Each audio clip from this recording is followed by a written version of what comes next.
พระธรรมคำสอนของพระพุทธองค์ด้วยนะคะค่ะและในปัจจุบันนี้เนี่ยค่ะพระธรรมคำสอนของพระพุทธองค์ก็ยังมีจารึกอยู่ใช่ไหมคะค่ะอยู่ที่ไหนทราบไหมคะไม่ทราบค่ะอยู่ในพระไตรปิฎกค่ะอ๋อค่ะนะคะเพราะฉะนั้นก็ต้องฟังนะคะฟังจากหรือว่าอ่านหรือว่าศึกษาเล่าเรียนจากพระไตรปิฎกนะคะเป็นคำสอนที่ถูกต้องตรงตามเหตุตรงตามผลและเมื่อปฏิบัติแล้วนะคะเพียรปฏิบัติไปอยู่เสมอๆก็จะได้ทราบแหละว่าการที่เรามีสติกับการที่เราหลงลืมสตินั้นจะมีสภาวะต่างกันอย่างไรเราไม่ต้องไปถามคนอื่นเลยนะเราจะรู้เองเลยว่าเวลาเมื่อก่อนเนี้ยเราหลงลืมสติอยู่เสมอจะทำอะไรก็ทำไปด้วยความจำที่ทำติดต่อกันมาตั้งหลายๆ10 ปีมาแล้วเนี่ยแต่ถ้าทำด้วยความมีสติหรือว่าระลึกได้ด้วยปัญญาความรู้ของเราจะแจ่มแจ้งเลยว่าอ๋อมีสตินั้นมีความรู้สึกอย่างนี้หรือว่ามีปัญญานั้นมีความรู้สึกอย่างนี้ซึ่งต่างกันกับตอนที่ทำอะไรไปด้วยความจำนะคะและขอโทษนะคะและอย่างอาจารย์ที่ท่านสอนในวิทยุเนี่ยค่ะฟังจากทุกอาจารย์นะคะเรียกได้ไหมว่าท่านสำเร็จโสดาบันแล้วโอ้ยอย่าไปคิดอย่างนั้นเลยนะคะอย่าไปคิดอย่างนั้นเลยว่าใครเขาบรรลุอะไรต่ออะไรนั่นน่ะนะเราไม่สามารถไปรู้ได้หรอกเพราะว่าเรายังเป็นปุถุชนอยู่นะคะเพราะเหตุที่ว่าผู้ที่เขาบรรลุจริงเขาไม่มาคุยอวดหรอกนะคนถามอีกข้อนะคะแล้วก็มีอาจารย์ท่านสอนธรรมะเนี่ยฮะอาจารย์บางท่านบอกว่าอีก50 ปีเนี่ยพระพุทธศาสนาจะไม่มีอยู่ในโลกนี้แล้วอ๋อนั่นเขาเก่งมากเลยนะเก่งในทางที่คิดเอาเองนะคะค่ะใช่เหรอฮะก็พระพุทธองค์ทรงแสดงไว้ว่าตราบใดที่พระธรรมคำสอนของพระพุทธองค์นั้นยังดำรงอยู่มีผู้ประพฤติปฏิบัติอยู่มีผู้ที่ศึกษาเล่าเรียนอยู่ตราบนั้นคำสอนของพระพุทธองค์เนี่ยก็จะยั่งยืนนานอยู่สืบต่อไปอีกนานแสนนานทีเดียวนะคะเพราะว่าได้เรียนในพระธรรมคำสอนอย่างถูกต้องก็คือเรียนในพระไตรปิฎกนั่นเองและได้ปฏิบัติอย่างถูกต้องก็คือเป็นผู้ที่มีสัมมาทิฏฐิปฏิบัติถูกปฏิบัติตรงตามพระธรรมคำสอนนั้นในที่สุดก็จะได้บรรลุธรรมซึ่งแสดงถึงเหตุที่เกิดขึ้นจากการที่เจริญขอประทานโทษแสดงถึงผลที่เกิดขึ้นจากการที่เจริญเหตุมาแล้วอย่างดีนั่นเองนะคะพระธรรมคำสอนของพระพุทธองค์นั้นก็จะยั่งยืนนานสืบต่อไปอีกนานเท่านานเพราะผู้ที่ศึกษาเล่าเรียนแล้วอย่างดีประพฤติปฏิบัติอย่างถูกต้องและสามารถบรรลุได้เนี่ยค่ะจะสืบต่อกันไปทีเดียวนะคะส่วนใครจะมาบอกอีก50 ปี500 ปีก็พวกนี้เขาไม่ค่อยอายนะคะเขาไม่กลัวบาปหรอกค่ะนะคะขอบพระคุณมากค่ะการฟังธรรมนะคะฟังหูไว้หูอย่าเชื่อใครทั้งนั้นและอย่าไปปฏิเสธใครทั้งหมดฟังหูไว้หูแล้วพิจารณาให้ดีนะคะแม้กระทั่งนี้พูดเองก็เถอะนะอย่าเชื่อทั้งหมดนะคะให้ฟังแล้วให้พิจารณาถึงเหตุและผลสวัสดีค่ะถ้ามีสติแล้วจะทำให้เกิดปัญญาเนี่ยจะปัญญาแบบไหนฮะปัญญาเห็นอะไรอย่างเงี้ยปัญญาถ้ามีสตินะครับแล้วเป็นเหตุให้เกิดปัญญาเนี่ยนะคะจะมีปัญญาแบบไหนปัญญาทางโลกนี่เรามีกันเยอะถูกไหมคะเยอะนะปัญญาทางโลกนี่เรามีเยอะแล้วส่วนปัญญาทางธรรมนั้นเมื่อมีสติก็จะเป็นเหตุให้เกิดปัญญาหมายความถึงปัญญาในทางธรรมที่จะรู้ในสภาวะของสิ่งที่เป็นความจริงทุกอย่างโดยไม่ถูกปรุงแต่งส่วนปัญญาทางโลกนั้นน่ะรู้ในสิ่งที่ถูกปรุงแต่งแล้วรู้ในเรื่องของสมมุติรู้ในเรื่องของบัญญัติแต่ไม่ได้รู้ของจริงทางโลกเนี่ยนะคะส่วนปัญญาทางธรรมนั้นน่ะสามารถรู้ในสิ่งที่ยังไม่ถูกการปรุงแต่งเลยนะคะจะรู้ในสิ่งที่เป็นความจริงเนี่ยค่ะบางท่านอาจจะคิดว่ามันรู้อะไรนะในสิ่งที่เป็นความจริงอย่างเสียงเนี่ยค่ะ เสียงที่เราได้ยินกระทบหูอยู่ตลอดเวลานั้นเวลาได้ยินปั๊บจะเป็นเสียงผู้หญิงพูดจะเป็นเรื่องที่เขาพูดในเรื่องธรรมะหรือว่าจะเป็นเรื่องของเขาพูดในเรื่องของทางโลกจะเป็นเสียงของผู้ชายพูดหรือว่าจะเป็นเสียงเด็กจะเป็นเสียงผู้ใหญ่หรือว่าจะเป็นเสียงที่ยกย่องสรรเสริญชมเชยหรืออาจจะรู้ว่านี่เป็นเสียงที่เขาตำหนิติเตียนด่าว่านั่นแหละเป็นเสียงที่ถูกปรุงแต่งแล้วทั้งสิ้นนะคะปรุงแต่งจากความรู้สึกนึกคิดของเราทั้งสิ้นแต่โดยสภาวะจริงๆที่ปัญญาเกิดเนี่ยค่ะที่ว่าเป็นปัญญาของทางธรรมนั้นจะรู้ในสิ่งที่ยังไม่ถูกปรุงแต่งคือเป็นเสียงที่ปรากฏเดียวๆเป็นเสียงที่บริสุทธิ์ชัดๆมีแต่เสียงเท่านั้นที่กระทบกับประสาทหูแล้วก็มีแต่ตัวรู้เท่านั้นที่เกิดขึ้นในขณะเสียงที่กำลังปรากฏนี่เป็นความต่างกันมากทีเดียวนะคะเราไม่เคยเจริญสติปัฏฐานเราไม่เคยปฏิบัติธรรมในการเจริญวิปัสสนายังนึกไม่ออกว่าที่พูดเนี่ยมันจะเป็นไปได้หรือได้ยินแต่เสียงเดียวๆได้ยินแต่เสียงที่บริสุทธิ์ที่ยังไม่ถูกปรุงแต่งเลยลองปฏิบัติดูนะคะแล้วท่านจะรู้ได้เลยว่าอ๋อของจริงเป็นอย่างนี้ของที่ถูกปรุงแต่งแล้วเป็นอย่างนั้นลองปฏิบัติดูนะคะแล้วท่านจะเห็นถึงความอัศจรรย์ในพระธรรมคำสอนของพระพุทธองค์ค่ะท่านจะเห็นถึงความอัศจรรย์ของปัญญาที่เกิดขึ้นสวัสดีค่ะสวัสดีค่ะท่านอาจารย์ค่ะเชิญค่ะเรียนถามว่าสภาพรู้เนี่ยนะคะค่ะรู้ทางปัญจทวารนะคะค่ะแล้วทีนี้สภาพที่รู้ว่าเสียงนั้นดีหรือไม่ดีรู้ทางมโนทวารใช่ไหมคะคืออย่างนี้นะคะสภาพรู้ที่ว่ารู้ทางปัญจทวารนั้นหมายความว่ารู้ทางตาบ้างรู้ทางหูบ้างรู้ทางจมูกบ้างรู้ทางลิ้นบ้างรู้ทางกายบ้างปัญจทวารก็คือทวาร5นะคะและเวลาที่รู้อย่างนั้นเนี่ยถามว่าทำไมถึงรู้ตารู้ไม่ได้นะคะหูรู้ไม่ได้จมูกรู้ไม่ได้ลิ้นรู้ไม่ได้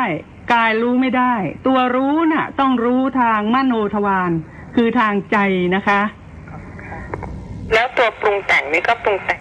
ทางใจค่ะมโนทวารค่ะทางใจนี่จะปรุงแต่งทีเดียวแล้วก็เก็บเป็นวิบากทางมโนทวารนะคะจริงๆแล้วไม่ใช่เก็บทางวิบากหมายความถึงว่าสิ่งที่เข้ามากระทบทางตาบ้างทางหูบ้างทางจมูกบ้างทางลิ้นบ้างทางกายบ้างถ้าเป็นสิ่งที่ดีนะก็เป็นกุศลวิบากเป็นผลของกรรมดีถ้าสิ่งที่มากระทบนั้นไม่ดีนะคะก็เป็นผลของอกุศลเรียกว่าอกุศลวิบากพอเวลาที่กระทบแล้วจะดีหรือไม่ดีก็แล้วแต่ถ้าไม่มีสติไม่มีปัญญาเกิดขึ้นรู้ในสิ่งต่างๆเหล่านั้นตามความเป็นจริงอารมณ์ต่างๆเหล่านั้นเนี่ยก็จะเข้ามาปรุงแต่งทำให้เกิดความยินดีบ้างเกิดความไม่ยินดีบ้างและเวลาที่เกิดความยินดีชอบใจแล้วโลภะก็เกิดถูกไหมคะเวลาที่ได้รับอารมณ์ที่ไม่ดีโทสะก็เกิดและอาจจะไปกระทำกรรมชั่วให้เกิดขึ้นได้เพราะฉะนั้นวิบากเนี่ยค่ะคือผลของกรรมเมื่อเกิดขึ้นแล้วถ้าไม่มีสตินะก็จะเป็นเหตุให้เกิดกิเลสเมื่อเกิดกิเลสขึ้นแล้วถ้ายังไม่มีสติยับยั้งก็จะเป็นเหตุให้กระทำกรรมต่อไปและเมื่อกระทำกรรมต่อไปซึ่งอาจจะเป็นกรรมดีบ้างหรือกรรมชั่วบ้างที่จะเป็นเหตุให้ต้องวนเวียนเกิดวนเวียนตายอยู่ในสังสารวัฏนี้ต่อไปนะคะผลของกรรมชั่วนั้นก็คือวิบากอีกแล้วมันก็ต้องเข้ามากระทบอีกแล้วนะคะแล้วกับความยินดีความไม่ยินดีนี้เกิดในชวนะของมโนวิถีใช่ไหมคะเนี่ยถามอย่างนี้แสดงว่าเรียนอภิธรรมจริงๆแล้วในชวนะนั่นน่ะนะคะในชวนะนั่นจะเป็นกุศลหรือเป็นอกุศลที่เสพ7ขณะถูกไหมคะค่ะนะคะตรงนั้นน่ะถ้าไม่มีสตินะคะ ก็จะหลั่งไหลไปตามกระแสโลกทีเดียวแต่ถ้ามีสติล่ะกุศลที่เกิดขึ้นทางมโนทวารสติปัฏฐานนี่ต้องเกิดขึ้นทางมโนทวารนะคะทางใจค่ะก็จะสั่งสมสติไว้ให้มีกำลังมากขึ้นสั่งสมปัญญาให้เกิดขึ้นรู้ในสิ่งต่างๆที่เป็นความจริงได้ปัญญานั้นจะค่อยๆเจริญขึ้นแต่ถ้าสิ่งที่หลั่งไหลเข้ามานั้นน่ะชวนะเป็นอกุศลนะคะต่อไปไอ้สิ่งต่างๆเหล่านี้เนี่ยนะคะก็จะเป็นเหตุให้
เหตุตรงตามผล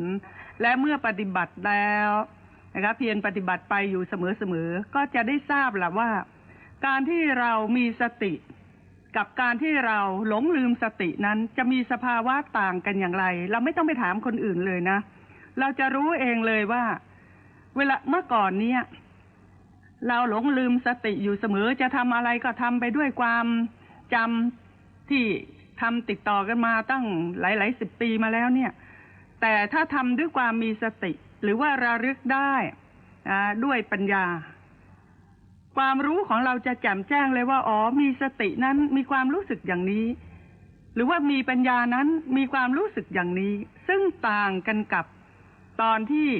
ทำอะไรไปด้วยความจำนะคะแล้วขอโทษนะคะและอย่างอาจารย์ที่ท่านสอนในวิทยุเนี่ยค่ะฟังจากทุกอาจารย์นะคะเรียกได้ไหมว่าท่านสำเร็จโสดาบันแล้วโอ้ยอย่าไปคิดอย่างนั้นเลยนะคะอย่าไปคิดอย่างนั้นเลยว่าใครเขาบรรลุอะไรต่ออะไรนั่นน่ะนะเราไม่สามารถไปรู้ได้หรอกเพราะว่าเรายังเป็นปุถุชนอยู่นะคะเพราะเหตุที่ว่าผู้ที่เขาบรรลุจริงเขาไม่มาคุยอวดหรอกนะขอถามอีกข้อนะคะแล้วก็มีอาจารย์ท่านสอนธรรมะเนี่ยฮะอาจารย์บางท่านบอกว่าอีก50 ปีเนี่ยพระพุทธศาสนาจะไม่มีอยู่ในโลกนี้แล้วอ๋อนั่นเขาเก่งมากเลยนะเก่งในทางที่คิดเอาเองนะคะค่ะใช่เหรอฮะก็พระพุทธองค์ทรงแสดงไว้ว่าตราบใดที่พระธรรมคำสอนของพระพุทธองค์นั้นยังดำรงอยู่มีผู้ประพฤติปฏิบัติอยู่มีผู้ที่ศึกษาเล่าเรียนอยู่ตราบนั้นคำสอนของพระพุทธองค์เนี่ยก็จะยั่งยืนนานอยู่สืบต่อไปอีกนานแสนนานทีเดียวนะคะเพราะว่าได้เรียนในพระธรรมคำสอนอย่างถูกต้องก็คือเรียนในพระไตรปิฎกนั่นเองและได้ปฏิบัติอย่างถูกต้องก็คือเป็นผู้ที่มีสัมมาทิฏฐิปฏิบัติถูกปฏิบัติตรงตามพระธรรมคำสอนนั้นในที่สุดก็จะได้บรรลุธรรมซึ่งแสดงถึงเหตุที่เกิดขึ้นจากการที่เจริญขอประทานโทษแสดงถึงผลที่เกิดขึ้นจากการที่เจริญเหตุมาแล้วอย่างดีนั่นเองนะคะพระธรรมคำสอนของพระพุทธองค์นั้นก็จะยั่งยืนนานสืบต่อไปอีกนานเท่านานเพราะผู้ที่ศึกษาเล่าเรียนแล้วอย่างดี ประพฤติปฏิบัติอย่างถูกต้องและสามารถบรรลุได้เนี่ยค่ะจะสืบต่อกันไปทีเดียวนะคะส่วนใครจะมาบอกอีก50 ปี500 ปีก็พวกนี้เขาไม่ค่อยอายนะคะเขาไม่กลัวบาปหรอกค่ะ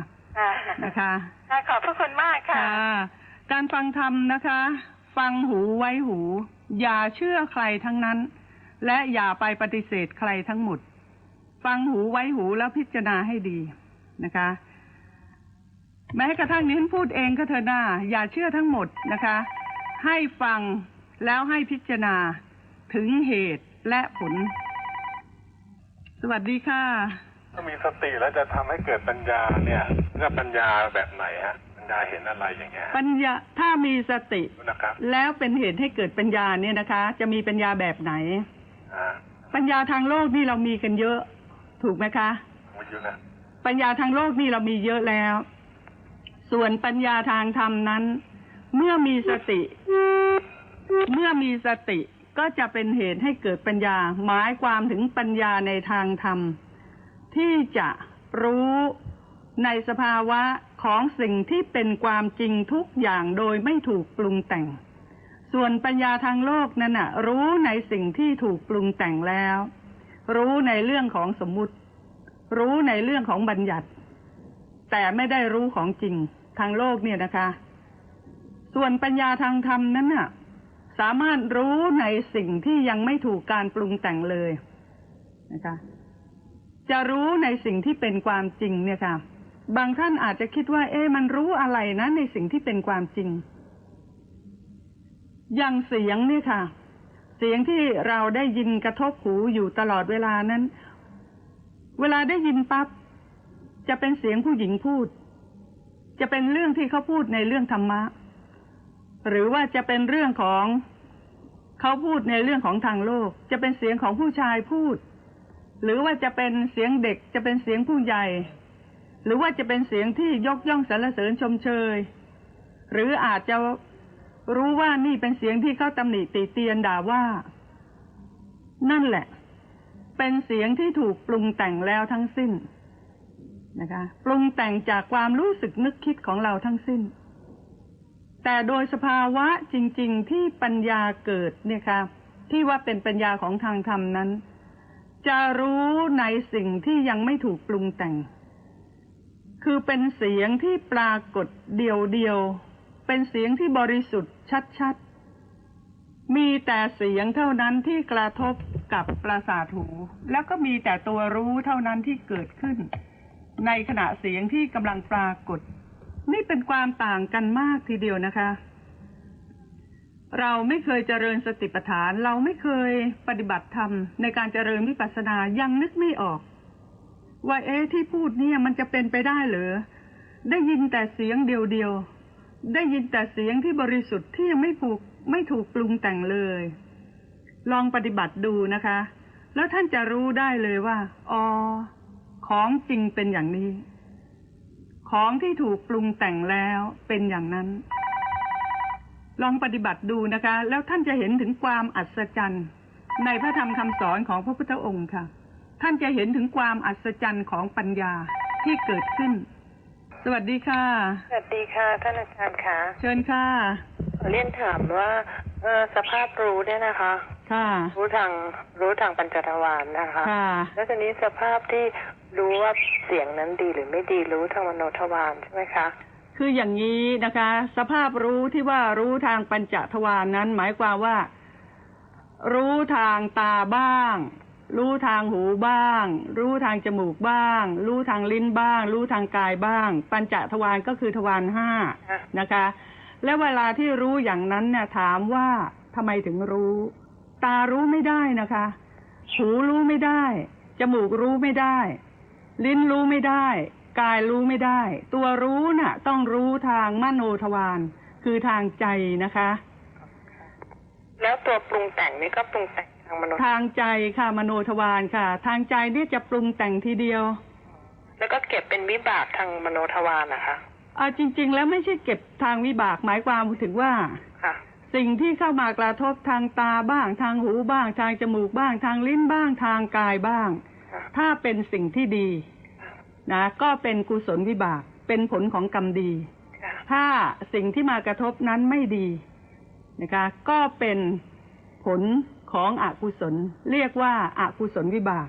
พอเวลาที่กระทบแล้วจะดีหรือไม่ดีก็แล้วแต่ถ้าไม่มีสติไม่มีปัญญาเกิดขึ้นรู้ในสิ่งต่างๆเหล่านั้นตามความเป็นจริงอารมณ์ต่างๆเหล่านั้นเนี่ยก็จะเข้ามาปรุงแต่งทำให้เกิดความยินดีบ้างเกิดความไม่ยินดีบ้างและเวลาที่เกิดความยินดีชอบใจแล้วโลภะก็เกิดถูกไหมคะเวลาที่ได้รับอารมณ์ที่ไม่ดีโทสะก็เกิดและอาจจะไปกระทำกรรมชั่วให้เกิดขึ้นได้เพราะฉะนั้นวิบากเนี่ยค่ะคือผลของกรรมเมื่อเกิดขึ้นแล้วถ้าไม่มีสตินะก็จะเป็นเหตุให้เกิดกิเลสเมื่อเกิดกิเลสขึ้นแล้วถ้ายังไม่มีสติยับยั้งก็จะเป็นเหตุให้กระทำกรรมต่อไปและเมื่อกระทำกรรมต่อไปซึ่งอาจจะเป็นกรรมดีบ้างหรือกรรมชั่วบ้างที่จะเป็นเหตุให้ต้องวนเวียนเกิดวนเวียนตายอยู่ในสังสารวัฏนี้ต่อไปนะคะผลของกรรมชั่วนั้นก็คือวิบากอีกแล้วมันก็ต้องเข้ามากระทบอีกแล้วนะคะแล้วกับความยินดีความไม่ยินดีนี้เกิดในชวนะของมโนวิถีใช่ไหมคะเนี่ยถามอย่างนี้แสดงว่าเรียนอภิธรรมจริงๆแล้วในชวนะนั่นน่ะนะคะในชวนะนั่นจะเป็นกุศลหรือเป็นอกุศลที่เสพ7ขณะถูกไหมคะค่ะนะคะตรงนั้นน่ะถ้าไม่มีสตินะคะก็จะหลั่งไหลไปตามกระแสโลกทีเดียวแต่ถ้ามีสติล่ะกุศลที่เกิดขึ้นทางมโนทวารสติปัฏฐานนี่ต้องเกิดขึ้นทางมโนทวารนะคะทางใจค่ะก็จะสั่งสมสติไว้ให้มีกำลังมากขึ้นมากขึ้นสั่งสมปัญญาให้เกิดขึ้นรู้ในสิ่งต่างๆที่เป็นความจริงได้ปัญญานั้นจะค่อยๆเจริญขึ้นเจริญขึ้นแต่ถ้าสิ่งที่หลั่งไหลเข้ามานั้นน่ะชวนะเป็นอกุศลนะคะต่อไปไอ้สิ่งต่างๆเหล่านี้เนี่ยนะคะก็จะเป็นเหตุให้กิเลสทวีกำลังมากขึ้นมากขึ้นและไปกระทำกรรมชั่วได้ถูกไหมคะค่ะค่ะขออนุโมทนาค่ะสวัสดีค่ะการเรียนพระพิธรรมเนี่ยนะคะเมื่อพูดอย่างนี้แล้วบางท่านอาจจะบอกว่าอะไรชวนะหมายความถึงจิตที่แล่นไปอย่างเร็วเสพอารมณ์นะที่เป็นกุศลหรือว่าเป็นอกุศลค่ะสวัสดีค่ะสวัสดีครับอาจารย์ผมจะขอเรียนการปัญหา2ข้อนะครับข้อแรกคือวันนี้เป็นวันพระอยากจะเรียนถามว่าวันพระเนี่ยกำเนิดขึ้นได้ยังไงคือในสมัยไหนกำหนดว่าวันนี้ต้องเป็นวันพระอะไรอย่างนี้แล้วข้อที่2คือว่าอานิสงส์ของการถือศีล8อุโบสถศีลนะครับมีอะไรบ้างผมจะขอฟังทางวิทยุผมจะจดนะครับค่ะขอบพระคุณมากครับดีค่ะจริงๆแล้วเนี่ยนะคะถามว่าวันพระนี่เกิดขึ้นตั้งแต่สมัยไหนนะคะจริงๆก็เกิดขึ้นในสมัยที่พระพุทธองค์ยังทรงพระชนอยู่ว่าวัน8ค่ำวัน15ค่ำนั้นให้ภิกษุสงฆ์หรือว่าให้อุบาสกอุบาสิกานะคะได้มาประชุมในเป็นหมู่คณะเพื่อที่จะกระทำความดีกระทำความเพียรให้เกิดขึ้นนะคะแล้วก็ได้ทรงบัญญัติว่าการรักษาศีลนั้นน่ะโดยเฉพาะศีล5เป็นเรื่องของมนุษย์ทุกคนที่จะต้องรักษาไว้เพราะไม่รักษาล่วงข้อใดข้อหนึ่งไปฆ่าสัตว์ไปลักทรัพย์ไปประพฤติผิดในบุตรภริยาสามีคนอื่นหรือว่าไปกล่าวคำเท็จไปดื่มเครื่องดองของเมาศีลทั้ง5ข้อนี้ถ้าใครไม่ประพฤติปฏิบัติตามไปล่วงละเมิดก็จะเป็นกรรมเป็นเวรสืบต่อกันไปส่วนศีลอีก3ข้อหลังนั้นน่ะก็คือวิกาลโภชนานะคะข้อนี้บัญญัติไว้ทำไมนั่นเพราะเห็นว่าเราทานอาหารตอนเช้าก็มื้อนึงตอนกลางวันก็มื้อนึงเพียงพอแล้วนะคะเพียงพอที่จะดำรงชีวิตให้อยู่ได้แล้วเป็นการ ละคลายโลภะให้เบาบางลงเพราะว่าทานแค่2 มื้อนี่พอแล้วนะถ้าทานมากเกินไปก็จะเป็นเหตุให้เกิดความเกลียดคร้านเกิดความอยากในอาหารแต่ถ้างดได้เห็นประโยชน์ในการที่จะขัดเกลากิเลสของตัวเองให้เบาบางลงโดยการที่จะเห็นโทษของกิเลสตัณหานะคะก็รักษาศีลข้อที่6วิกาลโภชนาเนี่ยงดเว้นจากการบริโภคอาหารในเวลาวิกาลนะคะข้อนี้เนี่ยเป็นการขัดเกลาโลภะนะคะส่วนข้อที่7เนี่ยค่ะก็คือนัจจคีตวาทิตวิสูอย่างนี้เป็นต้นแล้วกันท่านบอกว่าให้งดเว้นจากการฟ้อนรำขับร้องประโคมดนตรีและดูการละเล่นอันเป็นค่าศึกต่อกุศลอีกทั้งงดเว้นในการที่จะไปประดับตกแต่งร่างกายด้วยดอกไม้ของหอมต่างๆเหล่านี้เป็นต้นเพราะเห็นว่าการฟ้อนรำการขับร้องการประโคมดนตรีนั้นน่ะเวลาที่สนุกสนานเฮฮากันแล้วมันเหมือนกับคนบ้าคนขาดสติเพราะฉะนั้น7 วันจะงดทำความดีสักครั้งได้ไหมละคลายโลภะให้เบาบางลงสักหน่อยได้ไหมหรือว่าการประดับตกแต่งร่างกายด้วยดอกไม้ของหอมเนี่ยมันก็เป็นเรื่องของกิเลสตัณหาในด้านของราคะทั้งสิ้นปฏิบัติตามยิ่งอย่างพระอริยสงฆ์ได้ไหมส่วนในข้อที่8อุจจาสยนะมหาสยนาเนี่ยค่ะงดเว้นจากการนั่งและนอนบนที่นอนสูงใหญ่เวลาเรานอนอยู่ที่บ้านเนี่ยบางครั้งนอนบนที่นอนฟูกเนี่ยนะคะสูงตั้งศอกตั้งคืบสัมผัสดีนุ่มนอนสบายหลับไหลไปด้วยอำนาจของความหลงลืมสติพลิกซ้ายพลิกขวาแม้นอนนุ่มสบายทีเดียวเพราะฉะนั้นจะละคลายความยึดติดในสัมผัสทางกายนี้อาทิตย์ละครั้งได้ไหมพอถึงวันพระ8 ค่ำหรือ15 ค่ำเนี่ยนอนบนเตียงต่ำหรือจะปูที่นอนแบบกับพื้นเนี่ยท่านใช้คำว่าปูลาดด้วยหญ้านะคะนอนแบบธรรมดานอนแบบธรรมชาติกำหนดสติก็จะนอนแบบหลับสบายหลับลึกคนมีสติเนี่ยค่ะหลับสบายหลับลึกเพราะไม่ไปติดไม่ไปหลงอยู่กับความนุ่มความอ่อนสัมผัสบนที่นอนที่สูงใหญ่เพราะฉะนั้นศีล3 ข้อหลังเนี่ยนะคะท่านจึงบอกว่าเป็นเรื่องของการขัดเกลาราคะขัดเกลากิเลสตัณหาให้เบาบางลงไปใครจะรักษาก็ได้ใครจะไม่รักษาก็ได้ไม่เหมือนกับศีล5 ข้อศีล5 ข้อนั้นต้องรักษาเอาไว้ถ้าล่วงละเมิดเมื่อไหร่ก็จะเป็นกรรมเป็นเวรติดต่อกันไปทีเดียวแต่ศีล3 ข้อหลังเนี่ยเหมาะสม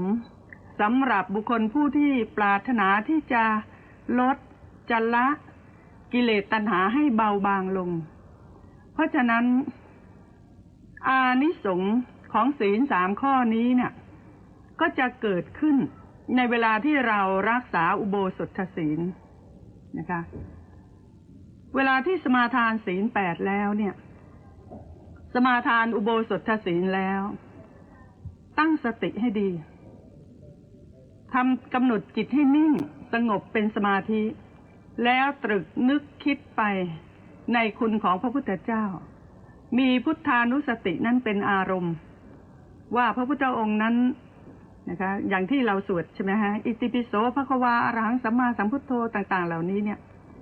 มีพระคุณอันประเสริฐยังไงเป็นผู้ที่รู้แจ้งโลกยังไงเสด็จไปดีแล้วตรงนี้ต้องไปหาคำแปลเอานะคะกำหนดไปตรึกนึกคิดไปอยู่ตลอดเวลาขณะนั้นสมาธิก็เกิดขึ้นสติก็เกิดขึ้นนับเนื่องว่าเป็นการรักษาอุโบสถศีลอยู่ร่วมกันกับพรหม พรหมในที่นี้หมายความถึงพระพุทธเจ้านั่นเอง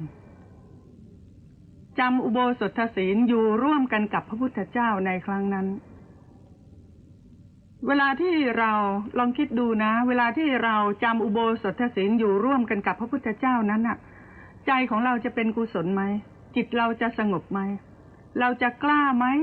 ที่จะไปทำความชั่วอะไรให้เกิดขึ้นเราจะมีความสงบเสงี่ยมเจียมตัวมีความอ่อนน้อมถ่อมตนเพราะมีพระพุทธเจ้านั้นเป็นประธานในที่นั้นในความรู้สึกของตัวเองนั่นเองหรือว่าเวลาที่สมาทานอุโบสถศีลแล้วก็ให้น้อมระลึกนึกถึงคุณของพระธรรมน้อมระลึกนึกถึงคุณของพระสงฆ์หรือว่าจะน้อมระลึกนึกถึงคุณของเหล่าเทวดาผู้ที่ไปเกิดเป็นเทวดาอยู่ในเทวโลกนั้นน่ะไปได้ด้วยอำนาจของบุญกุศลเทวดานั้นท่านมีคุณธรรมเป็นผู้ที่มีศรัทธาแม้เราเองก็เป็นผู้ที่มีศรัทธานะคะเทวดาเป็นผู้ที่มีศีลเราเองก็เป็นผู้ที่มีศีลเทวดาเป็นผู้ที่มีสุตตะต้องเคยฟังพระธรรมคำสอนของพระพุทธเจ้าตัวเราเองก็มีสุตตะเป็นผู้ที่ได้รับฟังคำสอนของพระพุทธเจ้าเทวดามีจาคะต้องเคยบริจาคทานไว้ก่อนแน่นอนเพราะฉะนั้นเราก็มีจาคะมีการบริจาคทานไว้แล้วในปัจจุบันนี้เทวดานั้นมีหิริมีความละอายต่อบาปมีโอตตัปปะมีความเกรงกลัวต่อบาปเราเองเราก็มีหิริมีโอตตัปปะมีความละอายต่อบาปมีความเกรงกลัวต่อบาปเช่นเดียวกันเทวดานั้นมีปัญญาเราเองก็มีปัญญาเพราะเหตุนี้ผู้ที่ประพฤติดีแล้วปฏิบัติชอบอย่างนี้เป็นผู้ที่มีศรัทธาเป็นผู้ที่มีศีลมีสุตตะมีจาคะมีปัญญามีหิริมีโอตตัปปะเมื่อตายจากโลกนี้แล้วไปเกิดในเทวโลกแม้ตัวของเราเองก็เป็นผู้ที่มีคุณธรรมอย่างนี้เหมือนกันอย่างนี้เขาเรียกว่าเจริญเทวตานุสติหรือว่าจะเจริญศีลานุสตินึกถึงศีลของตัวเอาไว้ตอนนี้กำลังรักษาอุโบสถศีลอยู่ศีลของเราทั้ง8ข้อเนี่ยมีอะไรด่างพร้อยบ้างไหมเวลาที่ตรึกนึกคิดไปศีลข้อ1ศีลของเราไม่ด่างพร้อยหนอศีลข้อ2ศีลข้อ3ข้อ4ข้อ5ข้อ6ข้อ7ข้อ8ศีลของเราบริสุทธิ์ดีตรึกนึกคิดไปเกิดความโสมนัสเกิดความยินดีนะหนอศีลของเราไม่ด่างแล้วหนอไม่พร้อยแล้วหนอไม่ขาดแล้วหนอไม่ทะลุแล้วหนอขณะนั้นเนี่ยจิตน่ะเป็นกุศลทั้งนั้นเลยนะคะอานิสงส์ของการรักษาอุโบสถศีลอย่างนี้นะมีมากนับประมาณไม่ได้ทีเดียวค่ะนะคะขอให้ประพฤติปฏิบัติตามพระธรรมคำสอนของพระพุทธองค์เถิดนะคะสวัสดีค่ะสวัสดีครับเชิญค่ะเรียนถามว่าสังขารกับเจตสิกนี่นะครับมันแตกต่างกันอย่างไรนะครับรู้สึกจะเคยถามแล้วนี่คะไม่เคยนะครับไม่เคยเหรอคะไม่เคยได้ยินแล้วสังขารนะมีหลายอย่างมีกายสังขารวจีสังขารมโนสังขารหรือว่าสังขารคือการปรุงแต่งที่เป็นสังขารขันธ์ที่ถามตรงนี้ดิฉันหมายความถึงว่าท่านคงถามเรื่องสังขารขันธ์มากกว่าที่เป็นเจตสิกใช่ไหมคะสังขารคำนี้เป็นแปลว่าการปรุงแต่งใช่ไหมครับเฉพาะพูดถึงขันธ์5ถ้าพูดถึงเรื่องสังขารขันธ์ก็หมายความถึงการปรุงแต่งเป็นตัวเจตนาที่จะปรุงแต่งให้จิตนั้นเป็นกุศลหรืออกุศลตัวสังขารนี้เป็นเจตสิกเป็นสภาพนามธรรมอย่างหนึ่งที่เกิดพร้อมกับจิตนะคะค่ะให้จะเจตสิกอย่างนี้ค่ะแล้วเกิดขึ้นแก่เราทุกขณะจิตทีเดียวเป็นแต่เพียงว่าขณะจิตนั้นๆที่เกิดขึ้นน่ะจะเป็น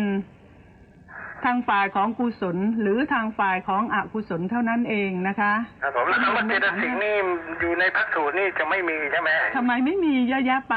นะคะมีค่ะมีทั้งพระพิธรรมพระสูตรพระวินัยค่ะนะครับเป็นแต่เพียงว่าเราอ่านแล้วเราจะเข้าใจความหมายหรือเปล่าเท่านั้นเองนะคะครับผม ค่ะครับสวัสดีค่ะสวัสดีค่ะค่ะขอเรียนถามว่าศีลปาติโมกข์หมายถึงอะไรค่ะแล้วก็อีกอันนึงก็คือดิฉันเคยฟังพระท่านเทศท่านบอกว่าถ้าสมมุติว่าเราถือศีล8แล้วเราทาแป้งหรือเราอาบน้ำใช้สบู่หอมเนี่ยไม่ได้นะคะค่ะถูกต้องค่ะคือดิฉันเอามาคิดเองอะนะคะว่าถ้าสมมุติว่าคือเราทาก็จริงแต่ว่าเราไม่ได้จิตเราไม่ได้ผูกยึดติดว่าเราทำเพื่อความสวยงามเพื่อความหอมแล้วทาทำไมล่ะคะให้ร่างกายสะอาดร่างกายสะอาดเนี่ยอาบน้ำร่างกายก็สะอาดแล้วนะแต่ด้วยความเคยชินใช่ไหมคะด้วยความเคยชินเพราะฉะนั้นวันนั้นเนี่ยงดสักวันหนึ่งค่ะคืออย่างนี้นะคะคือดิฉันทำงานอยู่ใช่ไหมคะค่ะที่ถ้าสมมติว่าเราไม่ปรุงแต่งหน้าตาไปบ้างเนี่ยมันซีดมันน่าเกลียดสำหรับผู้พบเห็นในความรู้สึกของตัวเองอะนะคะดิฉันก็คิดว่าเราทำแต่จิตเราไม่ยึดว่าเราทำเพื่อความงามคงจะไม่ได้ไม่ได้เลยเพราะว่าในขณะที่ตกแต่งหน้าตานะคะเอาแป้งมาทาเอาลิปสติกมาทาอะไรต่างเนี้ยตรงนี้มีเจตนาเพื่อให้สวยงามแล้วล่ะค่ะนะคะหยุดสักวันเถอะค่ะจะได้อานิสงส์นะคะขอความรู้เรื่องศีลปาติโมกข์นะคะศีลปาติโมกข์นั่นจริงๆแล้วไม่ใช่ศีลของเรานี่ใช่เป็นศีลของพระต่างหากปาติโมกข์27ข้อนั้นหรือเปล่าคะปาติโมกข์ค่ะสังวรศีลค่ะเป็นศีลของพระนะคะเป็นพระวินัยของท่านนั่นแหละ227ข้อนั้นใช่ไหมนั่นแหละนะคะแล้วจะหาได้ที่ไหนคะโธ่ไม่เกี่ยวกับเรานี่คือดิฉันอ่านพบในหนังสือคิริมานนทสูตรนะคะแล้วทีนี้ท่านบอกไว้ว่าถ้าอยากทำได้อะไรได้ท่านว่าทางนี้ดิฉันก็เลยสงสัยก็เลยคือถ้าปฏิบัติได้น่ะดีเอาอย่างเช่นยกง่ายๆแล้วกันนะคะอย่าง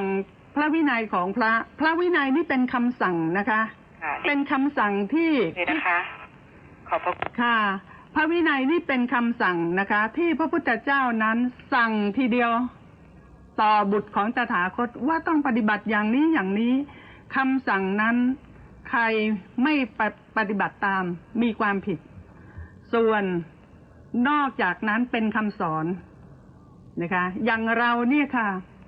ฟังธรรมของพระพุทธเจ้านั้นน่ะเป็นคำสอนนะคะตถาคตนั้นสอนอย่างนี้เมื่อเธอปฏิบัติตามเธอก็จะได้รับอานิสงส์อันน่าพึงพอใจเมื่อไม่ปฏิบัติตามเธอก็จะไม่ได้รับอานิสงส์ที่น่าพึงพอใจแต่ถ้าเป็นคำสั่งอย่างพระเนี่ยค่ะหรือสามเณรบวชแล้วเนี่ยหรือภิกษุณีสงฆ์เป็นคำสั่งทีเดียว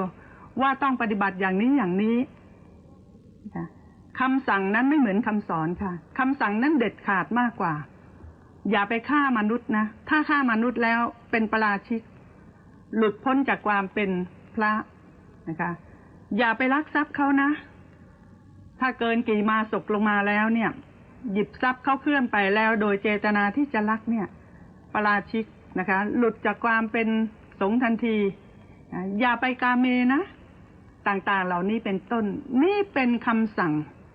นะคะส่วนคำสอนก็คือสอนให้อุบาสกอุบาสิกานั้น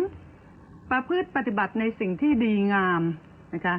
ปาติโมกขสังวรศีลอินทรียสังวรศีล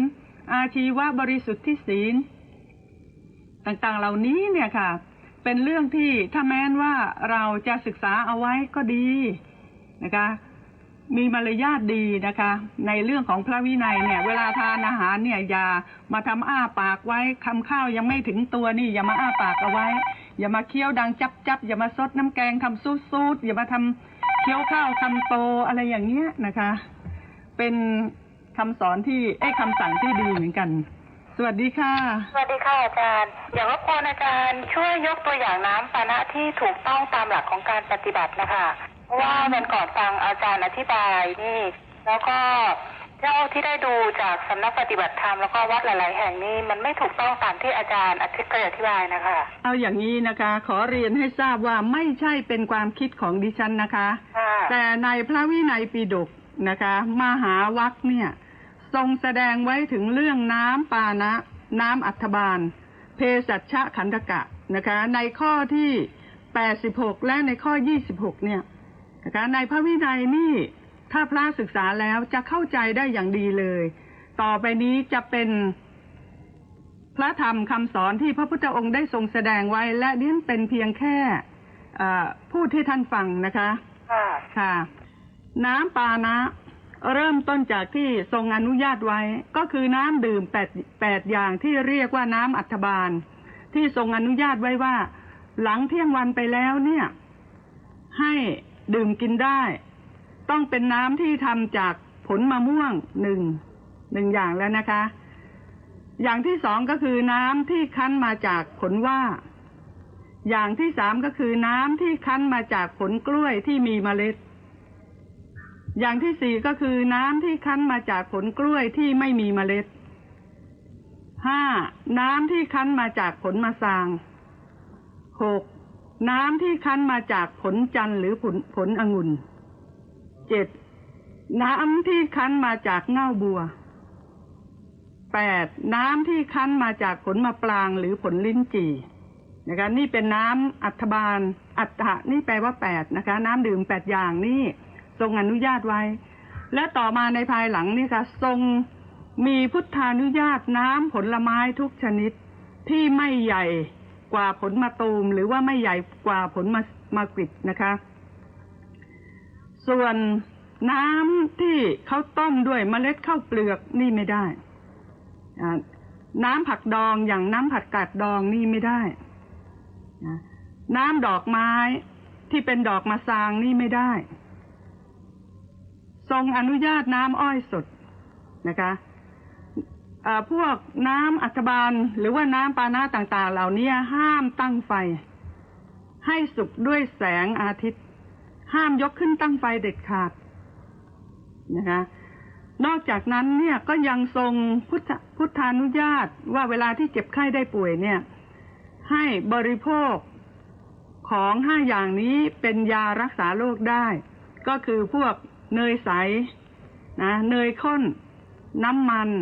น้ำผึ้งนะงบน้ำอ้อยอย่างเงี้ยค่ะอย่าลืมนะคะว่าห้ามยกขึ้นไปตั้งไฟเด็ดขาดให้สุกด้วยแสงอาทิตย์สุกด้วยแสงอาทิตย์จึงควรสุกด้วยไฟไม่ควรค่ะแล้วถ้าเป็นน้ำดื่มสะอาดเนี่ยนะคะแล้วผ่านการหุงต้มนี้ได้ไหมคะน้ำดื่มสะอาดนะคะที่น้ำดื่มธรรมดาน้ำขาวนี่ใช่ไหมคะไม่เป็นไรค่ะน้ำดื่มขาวธรรมดาก็เหมือนพระไงคะน้ำขาวบริสุทธิ์เนี่ยไม่ต้องประเคนท่านก็หยิบดื่มเองได้แต่ผ่านการหุงต้มก็ไม่เป็นไรใช่ไหมคะเฉพาะน้ำขาวนะคะน้ำขาวธรรมดาแต่น้ำผลไม้นี่ห้ามผสมน้ำตาลอะไรทั้งนั้นเลยใช่ไหมคะผสมน้ำตาลได้แต่ห้ามยกขึ้นไปตั้งไฟหมายความว่าคั้นโดยธรรมชาติอย่างนั้นนี่แล้วกรองนะคะกรองกากออกให้หมดท่านบอกว่าเลยใช่ไหมคะท่านบอกว่าสุกด้วยแสงอาทิตย์จึงควรสุกด้วยไฟไม่ควรนะคะขอบคุณอาจารย์มากค่ะสวัสดีค่ะสวัสดีค่ะการอธิบายเวทนาในเวทนาจิตในจิตธรรมในธรรมให้หน่อยนะคะอธิบายเวทนาในเวทนาจิตในจิตธรรมในธรรมคิดว่าชั่วโมงจะพอไหมคะเนี่ยเอาย่อๆได้ไหมคะย่อๆหน่อยนะคะเดี๋ยวฟังทางวิทยุนะคะแต่จะเรียนให้ทราบโดยย่อๆว่าการเจริญสติปัฏฐานนอกจากหมวดของกายานุปัสสนาสติปัฏฐานซึ่งดูกำหนดรู้ภายในกายของตนเองแล้วก็ยังต้องกำหนดรู้เวทนาที่เกิดขึ้นในเวทนาของตนเองอย่างเช่นในขณะที่สุขเวทนาเกิดทางกายเราจะรู้ได้ยังไงนะว่าสุขเวทนาเกิดทางกายรู้โดยมีสติระลึกนั่นเองนะเกิดสติเกิดสัมปชัญญะรู้ว่าขณะนี้กำลังรับสุขเวทนาทางกายอยู่อย่างเช่นเวลาที่อยู่ในห้องแอร์เนี่ยนะคะในเวลาที่อากาศร้อนจัดเลยค่ะเข้ามาอยู่ห้องแอร์แล้วกายเบาสบายมีความรู้สึกว่าชื่นใจนะคะเนื่องจากกายเบาสบายนั่นเป็นความสุขทางกาย หรือว่าจะเป็นความสุขทางกายที่เกิดขึ้นจากการสัมผัสอย่างใดอย่างหนึ่งเช่นเป็นความสัมผัสทางเย็นก็ไม่เย็นจนเกินไปร้อนก็ไม่ร้อนจนเกินไปอ่อนก็ไม่อ่อนจนเกินไปแข็งก็ไม่แข็งจนเกินไปหรือว่าไหวก็ไม่ไหวตึงจนเกินไปอย่างนั้นเป็นสุขเวทนาทางกายซึ่งอยู่ในกายในกายนะคะหรือว่าที่จะบอกว่าอยู่ในเวทนาของตนเองนั่นเองเป็นสุขเวทนาที่เกิดขึ้นทางกายนะคะส่วนทุกขเวทนาที่เกิดขึ้นทางกายเนี่ยค่ะในเวลาที่เกิดปวดท้องปวดหัวอย่างนี้เป็นต้นก็แล้วกันนะขณะนั้นเนี่ยทุกขเวทนาก็เกิดขึ้นทางกายแล้วเกิดอยู่ที่กายของใครเกิดอยู่ที่กายของเราแต่ในขณะนั้นเรากำลังกำหนดเวทนาอยู่ก็เวทนานี้แหละทุกขเวทนานี้แหละกำลังปรากฏอยู่เพราะฉะนั้นจะรู้ได้ยังไงก็รู้ได้ด้วยมีสติสัมปชัญญะมีความรู้สึกตัวระลึกในสภาวะลักษณะของทุกขเวทนาซึ่งเป็นนามธรรมนะคะเรียนให้ทราบว่าการกำหนดเวทนานั้นน่ะเป็นเรื่องของนามธรรมเป็นเรื่องของวิปัสสนาภาวนาแต่เพียงอย่างเดียวเท่านั้นไม่ใช่ว่าจะไปกำหนดทุกขเวทนาที่เกิดขึ้นทางกายหรือว่าสุขเวทนาที่เกิดขึ้นทางกายหรืออาจจะเป็นโสมนัสเวทนาที่เกิดขึ้นทางใจหรือว่าโทมนัสเวทนาที่เกิดขึ้นทางใจหรือว่าเป็นอุเบกขาเวทนาที่เกิดขึ้นทางใจจะไปกำหนดเป็นสมาธินั่นน่ะไม่ได้ที่ว่าไม่ได้นั้นเป็นเพราะว่าพระพุทธองค์ได้ทรงแสดงไว้ว่าไม่สามารถที่จะทำให้ฌานจิตเกิดขึ้นได้ไม่สามารถที่จะทำให้อภิญญาจิตเกิดขึ้นได้เพราะฉะนั้นจะไปกำหนดเวทนาโดยใช้อำนาจของสมาธิไม่สามารถที่จะทำให้ฌานจิตเกิดได้นะคะไม่สามารถที่จะทำให้อภิญญาจิตเกิดได้ดังนั้นการกำหนดเวทนาจึงต้องกำหนดโดยสภาวะลักษณะของนามธรรมนี้ที่กำลังปรากฏอยู่พูดอย่างนี้แล้วบางท่านเนี่ยอาจจะแย้งนะคะแย้งอยู่ในใจก็ได้ตอนนี้ว่าในเวลาที่ฉันปวดเข่าเหลือเกินปวดท้องเหลือเกินหรือว่าปวดหัวเหลือเกินฉันมีอาการเจ็บปวดทางกายเนี่ยฉันใช้สมาธิเพ่งเข้าไปเพ่งจดจ้องสนใจจดจ่ออยู่ตรงอาการปวดที่ปรากฏนั้นอาการปวดนั้นก็หายไปเวทนานั้นก็หายไปหรืออย่างน้อยก็เบาบางไปอย่างนี้ปฏิบัติไม่ได้หรือปฏิบัติได้ค่ะและดิฉันเองก็ยอมรับนะคะว่าเรื่องนี้มีจริงเวลาที่เจ็บปวดมากๆเนี่ยค่ะใช้สมาธิซึ่งเป็นคณิกะสมาธิเนี่ยนะคะกำหนดจดจ่อเข้าไปจดจ้องเพ่งไปขณะนั้นด้วยอำนาจของพลังจิตที่แผ่ไปจะทำให้ทุกขเวทนาทางกายนั้นบรรเทาเบาบางลงหรือว่าหายหมดสิ้นไปได้ยอมรับนะคะเรื่องนี้ยอมรับจริงๆว่ามีจริงแต่อย่าลืมว่าการกำหนดอย่างนั้นก็ไม่ใช่เรื่องของสมถภาวนาเลยนะคะเพราะเหตุที่ว่าสมถภาวนานั้นท่านหมายเอาเฉพาะอุปจารสมาธิอย่างต่ำขึ้นสู่อัปปนาสมาธิจึงเรียกว่าเป็นสมถภาวนานะคะโดยเหตุผลนะคะส่วนการเจริญวิปัสสนาภาวนานั้นน่ะใช้คณิกะสมาธินี่แหละพิจารณาถึงเวทนาในเวทนาที่กำลังปรากฏขึ้นทางกายของเราอย่างทุกขเวทนาที่เกิดขึ้นทางกายเนี่ยต้องรู้นะว่าขณะนั้นที่ทุกขเวทนาเกิดจิตใจของเราสติสัมปชัญญะกำลังระลึกรู้อยู่ในขณะนั้นจะรู้แต่เพียงเวทนาเดียวเท่านั้นก็คือทุกขเวทนาทางกายที่กำลังปรากฏอย่างชัดเจนเท่านั้นเองซึ่งในขณะจิตนั้นเนี่ยนะคะสุขเวทนาก็ไม่ปรากฏโสมนัสเวทนาก็ไม่ปรากฏโท โทมนัสเวทนาก็ไม่ปรากฏอุเบกขาเวทนาก็ไม่ปรากฏแต่จะปรากฏเด่นชัดเฉพาะทุกขเวทนาที่เกิดขึ้นทางกายเท่านั้นเองทุกขเวทนาเนี่ยนะคะเป็นนามธรรมจิตสติปัญญาที่เกิดขึ้นระลึกรู้ในสภาวะลักษณะของทุกขเวทนานั้นก็เป็นนามธรรมการกำหนดอย่างนี้จึงเป็นเรื่องของนามธรรมรู้แจ้งในนามธรรมและผู้ปฏิบัติทางเวทนานุปัสสนาสติปัฏฐานเนี่ยนะคะยังจะต้องกำหนดไปถึงว่า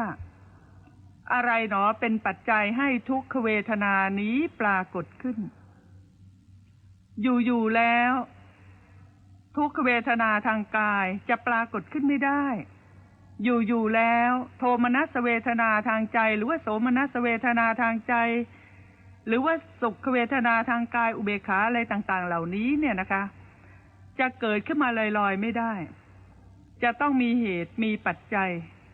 ที่ทำให้เวทนาใดเวทนาหนึ่งเกิดขึ้น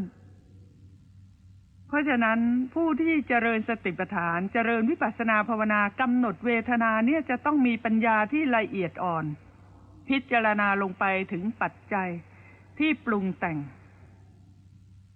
ในขณะนั้นเนี่ยจะต้องรู้ว่าทุกขเวทนาทางกายที่เกิดขึ้นเนี่ยนะคะอย่างเช่นปวดท้องมากหรือปวดหัวมากเนี่ยมันมีเหยื่อไหมมีเครื่องล่อไหมที่ท่านใช้คำว่ามีอามิสหรือเปล่า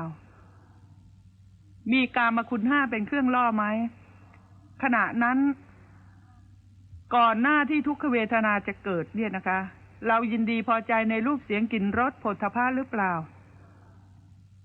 เรามีความยินดีพอใจในลาภยศสรรเสริญหรือเปล่าแล้วก็ไปกระทำอย่างใดอย่างหนึ่งให้เกิดขึ้นจนกระทั่งทุกขเวทนานี้ปรากฏขึ้นนั่นแหละค่ะแสดงให้เห็นว่าถ้ามีปัจจัยอย่างใดอย่างหนึ่งปรุงแต่งให้ทุกขเวทนานี้เกิดขึ้นท่านเรียกว่าเวทนาที่กำลังปรากฏขึ้นนั้นมีเหยื่อมีอามิสมีเครื่องล่อ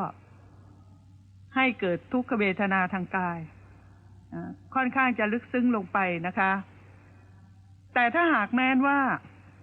เราอายุมากแล้วชรามากแล้วสังขารนี่เสื่อมโทรมลงไปมากแล้วทุกขเวทนาที่ปรากฏนั้นก็ไม่ได้มีเหยื่อไม่มีเครื่องล่อไม่มีอามิสอย่างใดเลย